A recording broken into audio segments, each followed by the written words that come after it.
In 2012, Singapore amended its laws to exempt some offences from the mandatory death sentence. In a 2005 survey by the Straits Times, 95% of Singaporeans were of the view that their country should retain the death penalty. The support steadily fell throughout the years due to the increasing liberal opinions of society. Despite the decline, a large majority of the public remain supportive of the use of the death penalty, with more than 80% of Singaporeans believing that their country should retain the death penalty in 2021. Section 316 of the Criminal Procedure Code states that the death penalty in Singapore is to be conducted by hanging. Judicial hangings always take place shortly before dawn on a Friday and are conducted by the long drop method. The Singapore government has affirmed its choice of execution by hanging in favor of other methods. It is a normal practice for everyone present in the courtroom to stand and remain silent before the death sentence is passed. The judge will then proceed to announce the death sentence on the accused, who has been found guilty and convicted of the capital offense. The condemned will be given notice at least 4 days before execution. In the case of foreigners sentenced to death, their families and diplomatic missions or embassies will be given 1 to 2 weeks' notice. On the 5th of February 2025, Iskandar bin Rahmat was executed. Iskandar, a 46-year-old Singaporean, had been on death row since 2017. He was found guilty of the murder of 2 men, a car workshop owner and his son, and sentenced to death on December 4, 2015. The Court of Appeal dismissed his appeal against his conviction and sentence on February 3, 2017. Capital punishment is imposed only for the most serious crimes, including murder.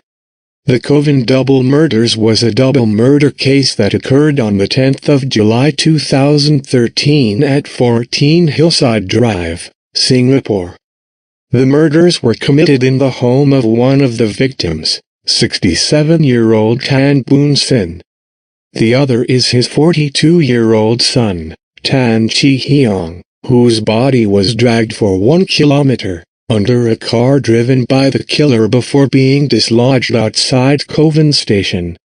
Iskandar bin Rahmat on July 10, 2013. Then 34-year-old police senior staff sergeant Iskandar Rahmat stabbed Mr. Tan Boon Sin, 67, and his son, Mr. Tan Chi Heong, 42, during a botched robbery attempt at the older man's home in Hillside Drive in Kovan Estate.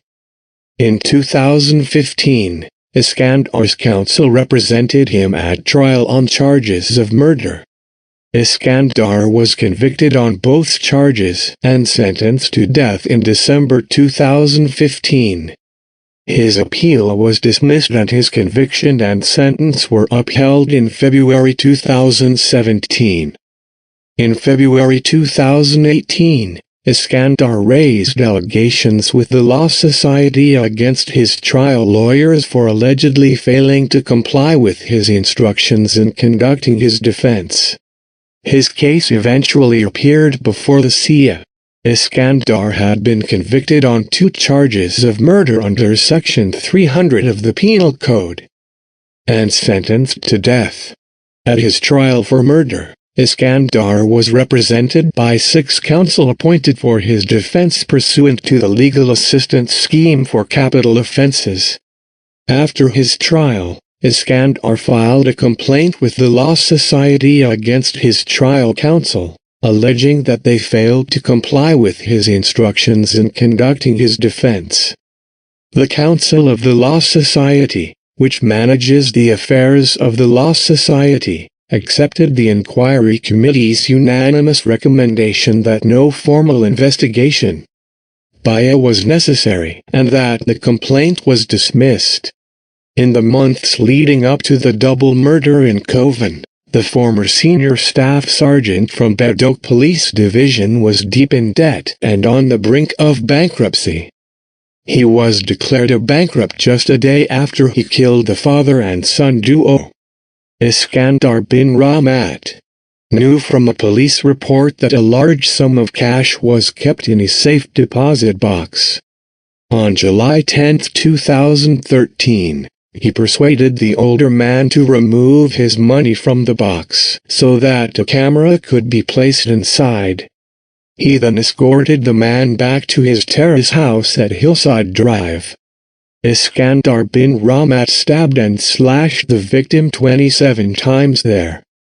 He then stabbed the victim's son when he entered the house. Iskandar was said to be crippled by debt and in deep financial trouble before and at the time of the murders. The debt was incurred from his previous marriage with an unnamed woman in 2003, where he made 3 bank loans: a housing loan, a renovation loan, and a car loan, from overseas Chinese banking corporation, which amounted to a few $100,000 in Singapore dollar. After his divorce in early 2005, Iskandar sold his car and HDB flat to pay off some of his debts, and went to live with his parents and sister in a 3-room flat at Kim Keat Avenue, and he also went on to pay off his debt by part payments. As of June 2013, Iskandar owed the bank about $6 million.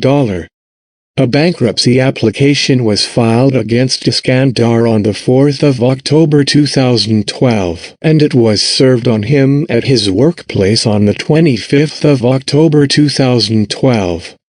In January 2013, Iskandar failed to declare his financial situation and difficulties like he did annually.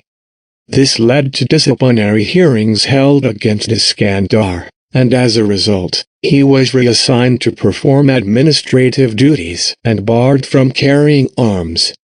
Iskandar was accorded full due process under the law, and was represented by legal counsel both at the trial and at the appeal. He was convicted and sentenced to capital punishment on December 4, 2015. On the 4th of December 2015, more than 2 years after the deaths of both Tan Boon Sin and Tan Chi Hyung in Kovan, Justice Tae Yong Kwang delivered his verdict, with around 60 people sitting in the courtroom to hear it. Justice Tae found Iskandar bin Rahmat guilty of murder under Section 300 of the Penal Code, and sentenced him to death. On the 5th of February 2025, 2 days after his 46th birthday, Iskandar Rahmat was hanged in Changi prison. In 2025, Singapore has carried out several executions, including that of Malaysian national Dachina Murthy Kertaya on September 25 for drug trafficking, and 2 Singaporeans, Hamza Ibrahim and Tika Pezik, on October 15. Another Malaysian man, Panir Salvimpranathaman, was executed on October 8 for drug trafficking. Thank you for watching Death Row.